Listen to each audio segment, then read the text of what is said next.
Price the lord. ಯೇಸು ಕ್ರಿಸ್ತನ ಅತಿ ಉನ್ನತವಾದಂಥ ನಾಮದಲ್ಲಿ ಈ ನೂತನ ವರ್ಷದ ಮೊದಲನೇ ಪುನರುತ್ಥಾನ ದಿನದ ಶುಭಾಶಯಗಳನ್ನ ಸಲ್ಲಿಸ್ತಾ ಇದ್ದಾನೆ. ಹಲ್ಲೆಲೂಯಾ. ದೇವರು ಈ ನೂತನ ವರ್ಷದ ಮೊದಲನೇ ಪುನರುತ್ಥಾನ ದಿನದಲ್ಲಿ ನಮ್ಮನ್ನು ಸಜೀವವಾಗಿರಿಸಿದ್ದಾರೆ. ಆಮೇಲೆ ಅದಕ್ಕಾಗಿ ದೇವಾದಿ ದೇವರಿಗೆ ಸ್ತೋತ್ರ. ಎಷ್ಟೋ ಜನರು ನೂತನ ವರ್ಷವನ್ನು ನೋಡಿದಾಗ್ಯೂ ಈ ದಿನದವರೆಗೂ ಸಜೀವವಾಗಿಲ್ಲ, ಈ ದಿನ ನೋಡ್ಲಿಕ್ಕೆ ಸಾಧ್ಯವಾಗಲಿಲ್ಲ.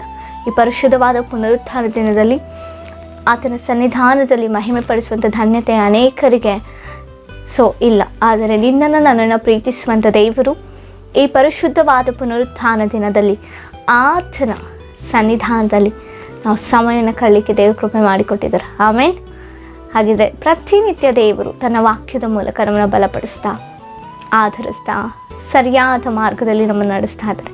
ಹಾಗಿದ್ರೆ ಈ ಪುನರುತ್ಥಾನ ದಿನದಲ್ಲಿ ದೇವರು ನಮಗೆ ಒದಗಿಸಿಕೊಡ್ತಾ ಇರುವಂಥ ವಾಗ್ದಾನ ವಾಕ್ಯವನ್ನು ನಾವು ಧ್ಯಾನಿಸೋಣ. ಕೀರ್ತನೆಗಳು 137. ಯೆಹೋವನು ಕೃಪಾ ಸಂಪನ್ನನು, ಪೂರ್ಣ ವಿಮೋಚನೆಯು ಆತನಿಂದಲೇ ದೊರಕುವುದು. ಆಮೇನ್. ಹಲ್ಲೆಲೂಯಾ. ಹೌದು, ನನ್ನ ಜೀವ ಸ್ವರೂಪನಾದಂಥ ದೇವರು ಕೃಪಾ ಸಂಪೂರ್ಣನಾಗಿದ್ದಾನೆ. ಪೂರ್ಣ ಮನಸ್ಸಿನಿಂದ ಪೂರ್ಣವಾಗಿ ಆತನು ನಮಗೆ ವಿಮೋಚನೆಯನ್ನು ಕೊಡುವಂಥ ದೇವರು.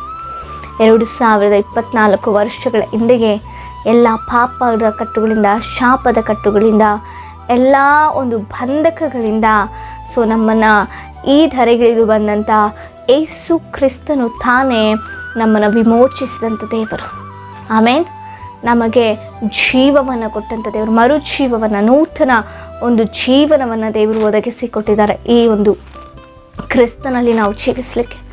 ಅದುವರೆಗೂ ಲೋಕ ಸಂಬಂಧವಾಗಿಯೋ ಲೋಕದಲ್ಲಿ ನಾವು ನಮ್ಮ ಇಷ್ಟ ಸಂಬಂಧವಾಗಿ ಈ ಲೋಕಾಧಿಪತಿಯಾದ ಸೈತಾನನಿಗೆ ಬಂಧಕರಾಗಿ ನಾವು ಜೀವಿಸಿದ್ವಿ. ಆದರೆ ಕ್ರಿಸ್ತನು ಈ ಧರೆಗಿಳಿದು ಬಂದು ಆಗಿದೆ ನಮ್ಮನ್ನು ವಿಮೋಚನೆಯನ್ನು ಒದಗಿಸಿಕೊಟ್ಟಿರುವುದು, ಪೂರ್ಣ ವಿಮೋಚನೆಯನ್ನು ಕೊಟ್ಟಿದ್ದಾರೆ ಪ್ರಿಯರೇ.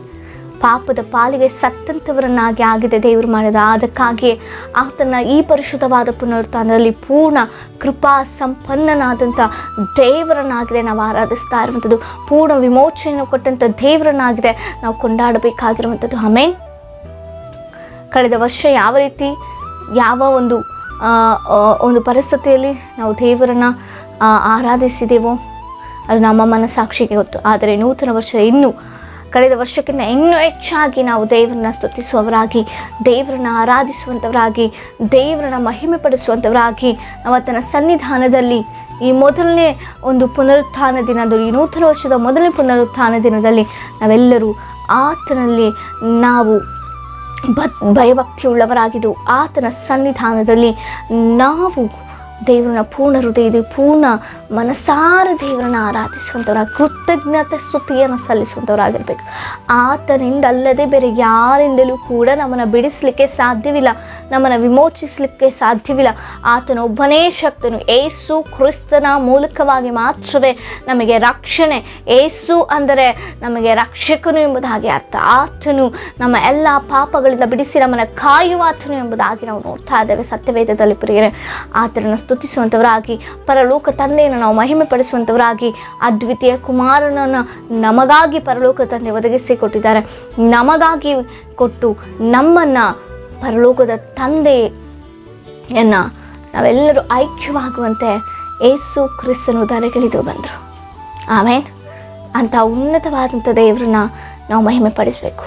ಅಂಥ ಉನ್ನತವಾದಂಥ ದೇವರಿಗೆ ಕೃತಜ್ಞತಾ ಸ್ತುತಿಯನ್ನು ಸಲ್ಲಿಸಬೇಕು. ಅಂಥ ಉನ್ನತವಾದಂಥ ದೇವರು ನಿನ್ನ ನಮ್ಮೆಲ್ಲರ ಮೇಲೆ ತೋರುವಂಥ ಪ್ರೀತಿಗಾಗಿ, ಆತನು ತೋರುತ್ತಿರುವಂಥ ಅತ್ಯುನ್ನತವಾದ ಯುಗಾಂತರಗಳವರೆಗೂ ನೆಲೆ ನಿಲ್ಲುವಂಥ ಕೃಪೆಯಲ್ಲಿ ನಾವು ನೆಲೆ ನಿಲ್ಲುವಂಥವರಾಗಿರಬೇಕು. ಆಮೇಲೆ ಪ್ರತಿಯೊಬ್ಬರು, ಅನೇಕರ ಕುಟುಂಬ ರಕ್ಷಣೆ ಇಲ್ಲ, ಆ ರಕ್ಷಣೆಗೋಸ್ಕರವಾಗಿ ನೂತನ ವರ್ಷದ ಹೆಚ್ಚಾಗಿ ದೇವರ ಸಮ್ಮುಖದಲ್ಲಿ ಪ್ರಾರ್ಥಿಸುವಂಥವರಾಗಿರಬೇಕು. ದೇವರು ರಕ್ಷಕನು, ನಮ್ಮನ್ನು ರಕ್ಷಿಸುವಂಥ ದೇವರು, ವಿಮೋಚಿಸುವಂಥ ದೇವರು.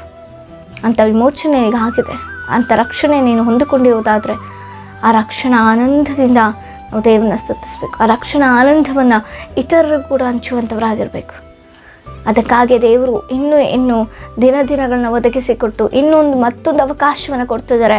ಇನ್ನು ನಾವು ಕ್ರಿಸ್ತನಲ್ಲಿ ಬಲಪಡಲಿಕ್ಕೆ, ಕ್ರಿಸ್ತನಲ್ಲಿ ಜೀವಿಸಲಿಕ್ಕೆ, ಕ್ರಿಸ್ತನಲ್ಲಿ ನಾವು ನೆಲೆಗೊಳ್ಳಲಿಕ್ಕೆ, ಕ್ರಿಸ್ತನಂತೆ ಜೀವಿಸಲಿಕ್ಕೆ, ಕ್ರಿಸ್ತನ ಮನಸ್ಸಿನಂತೆ ನಾವು ಇರಲಿಕ್ಕೆ. ಆಮೇನ್, ಹಲ್ಲೆಲೂಯಾ. ಇಂಥ ಪರಿಶುದ್ಧವಾದ ಪುನರುತ್ಥಾನ ದಿನದಲ್ಲಿ ನಮ್ಮ ಸಿದ್ಧತೆಯಿಂದ ದೇವರ ಸನ್ನಿಧಾನಕ್ಕೆ ಹೋಗೋಣ. ದೇವರ ಮಹಿಮೆಪಡಿಸೋಣ. ಅನೇಕರಿಗೆ ಆತನ ಸನ್ನಿಧಾನಕ್ಕೆ ಹೋಗಿ ಪ್ರಾರ್ಥಿಸುವಂಥದ್ದು ಧನ್ಯತೆ ಇಲ್ಲ ಪ್ರಿಯರೇ.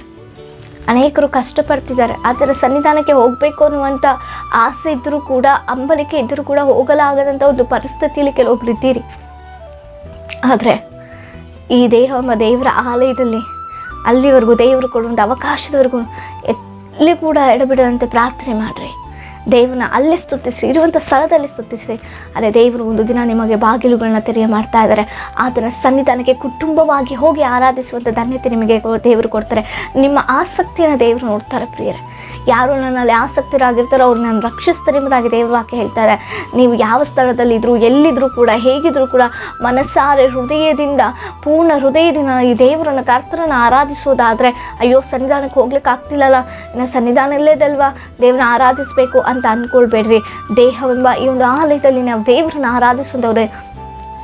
ದೇವರನ್ನ ಆರಾಧಿಸುವಂಥವರಾಗಿರಬೇಕು. ಆಮೇನ್. ದೇವರಿಗೆ ನಿಮ್ಮ ಪರಿಸ್ಥಿತಿಗಳೆಲ್ಲವೂ ಗೊತ್ತು. ಮನುಷ್ಯರಿಗೆ ಅರ್ಥವಾಗದೇ ಇರ್ಬೋದು. ನೋಡು, ಅವ್ರ ಸಭೆಗೆ ಬಂದಿಲ್ಲ ಅಂತ ಅವರ ಪರಿಸ್ಥಿತಿಗಳು ಅರ್ಥವಾಗದೇ ಇರ್ಬೋದು. ಹಾಗಂತ ನಾನು ಸಭೆಗೆ ಹೋಗಬೇಡ ನಿರ್ಲಕ್ಷ್ಯತನ ಮಾಡ್ತಾ ಇಲ್ಲ. ಕೆಲವೊಂದು ಪರಿಸ್ಥಿತಿಗಳು ಆ ರೀತಿ ಇರುತ್ತೆ. ಅನೇಕರು ಅನ್ಯರು ದೇವರ ಸನ್ನಿಧಾನಕ್ಕೆ ಹೋಗಿ ಸ್ವತಂತ್ರವಾಗಿ ಆರಾಧಿಸಲಿಕ್ಕೆ ಸಾಧ್ಯ ಆಗ್ತಾನೆ ಇರೋದಿಲ್ಲ. ಅಂಥವ್ರು ನಿಮ್ಮ ಹೃದಯದಿಂದ ದೇವರನ್ನು ಆರಾಧಿಸ್ರಿ. ಸಭೆಗೆ ಹೋಗುವಂಥ ಅವಕಾಶ ಇದ್ದರೂ ಕೂಡ ಸಭೆಗೆ ಹೋಗದವರಿಗೆ ದೇವರೇ ಅವರಿಗೆ ಕಾರ್ಯವನ್ನು ಮಾಡ್ತಾರೆ. ಪ್ರತಿಯೊಬ್ಬರ ಪರಿಸ್ಥಿತಿ ದೇವರಿಗೆ ಗೊತ್ತು. ಎಲ್ಲ ಅವಕಾಶವಿದ್ದು, ಎಲ್ಲ ಸಮಯ ಅನುಕೂಲ ಇದ್ದು ಕೂಡ ದೇವರ ಸನ್ನಿಧಾನಕ್ಕೆ ಹೋಗದೇ ಇರುವಂಥವ್ರು ಎಷ್ಟೋ ಜನ ಇದ್ದೀರಿ. ನಿಮಗೊಂದು ಎಚ್ಚರಿಕೆ, ದೇವರ ಆಲಯಕ್ಕೆ ಹೋಗಬೇಕು. ದೇವರ ಆಲಯದಲ್ಲಿ ದೇವರನ್ನ ಆರಾಧಿಸುವಂಥವರಾಗಿರಬೇಕು. ದೇವರನ್ನ ಮಹಿಮೆ ಪಡಿಸಬೇಕು. ಆಮೇಲೆ ಅಂಥ ಧನ್ಯತೆ ನಮ್ಮೆಲ್ಲರಿಗೂ ಒದಗಿಸಿಕೊಟ್ಟು ಕೃಪಾ ಸಂಪನ್ನನಾದಂಥ ದೇವರು, ವಿಮೋಚನೆ ಕೊಟ್ಟಂಥ ದೇವರಿಗೆ ಮಹಿಮೆಯನ್ನು ಸಲ್ಲಿಸುತ್ತಾ ಈ ವಾಗ್ದಾನಕ ದೇವರು ನಮ್ಮೆಲ್ಲರನ್ನ ಆಶ್ವಸಿಸಿ ಬಲಪಡಿಸಿ ನಡೆಸಲಿ. ಆಮೇನ್. Praise the Lord. ಪ್ರಾರ್ಥಿಸಿಕೊಳ್ಳೋಣ. ಪರಿಶುದ್ಧನು, ಉನ್ನತನು, ಮಹೋನ್ನತನಾದಂಥ ದೇವರ ಸ್ತೋತ್ರಪ್ಪ. ಕೊಟ್ಟಂಥ ಈ ಪರಿಶುದ್ಧವಾದ ಪುನರುತ್ಥಾನ ದಿನಕ್ಕಾಗಿ ವಂದನೆ ಅಪ್ಪ. ಯಾರೆಲ್ಲ ಕರ್ತನೆ ಸನ್ನಿಧಾನಕ್ಕೆ ಹೋಗಿ ಸ್ತುತಿಸಬೇಕೆಂಬುದಾಗಿ ಸಿದ್ಧತೆ ಉಳ್ಳವರಾಗಿದ್ದಾರೋ ಅವರೆಲ್ಲರ ಸನ್ನಿಧಾನ ನಮ್ಮೆಲ್ಲ ನಡೆಸಿ ಪೂರ್ಣ ಹೃದಯದಿಂದ ನೀನು ಆರಾಧಿಸುವಂಥ ಧನ್ಯತೆ ಕೊಡು. ಯಾರ್ಯಾರ ಪರಿಸ್ಥಿತಿ ಕರ್ತನೆ ಸನ್ನಿಧಾನಕ್ಕೆ ಹೋಗಲಾರಂಥ ಸ್ಥಿತಿಯಲ್ಲಿ ಕಣ್ಣೀರಿನಲ್ಲಿ ವೇದನೆ, ಅಯ್ಯೋ ನನ್ನ ಸನ್ನಿಧಾನಕ್ಕೆ ಹೋಗೋಕ್ಕಾಗ್ತಿಲ್ವಲ್ಲ ಅನ್ನುವಂಥ ಬಾಧೆಯಲ್ಲಿದ್ದಾರೋ ಅಪ್ಪ, ಇದ್ದಂಥ ಸ್ಥಳದಲ್ಲಿ ನಾನು ಪ್ರಾರ್ಥಿಸುವಾಗಲೇ ಅವರ ಮನೋವ್ಯತೆಯನ್ನು ನೋಡಿ ಅಪ್ಪ, ಅತಿ ಶೀಘ್ರವಾಗಿ ನೂತನ ವರ್ಷದಲ್ಲಿ ನೂತನ ಕಾರ್ಯಗಳನ್ನು ನಡೆಸುತ್ತಾ ಅಪ್ಪ, ಕುಟುಂಬವಾಗಿ ಅವರ ಸನ್ನಿಧಾನಕ್ಕೆ ಹೋಗಿ ಸ್ತುತಿಸುವಂಥ ಧನ್ಯತೆಯನ್ನು ಕೊಡಿಸುವಾಗ ಅಪ್ಪ, ಎಲ್ಲ ಅನುಕೂಲಗಳಿದ್ದು ಕೂಡ ಅಪ್ಪ ಸನ್ನಿಧಾನಕ್ಕೆ ಬರದೇ ಇರುವಂಥ ರೀತಿ ಸೈತಾನ ತಡಿತವರನ್ನೇ ಎಚ್ಚರಿಸು, ಸನ್ನಿಧಾನಕ್ಕೆ ಬರುವಂತೆ ನೀನು ನಡೆಸಿಕೊ ಎಂಬುದಾಗಿ ಪ್ರಾರ್ಥಿಸಿಕೊಳ್ತಾ ವಾಗ್ದಾನ ನಮ್ಮೆಲ್ಲರನ್ನ ಆಶ್ವಸಿ ಬಲಪಡಿಸು. ಯೇಸುವಿನ ನಾಮದಲ್ಲಿ ತಂದೆಯೇ, ಆಮೇನ್. Praise the lord.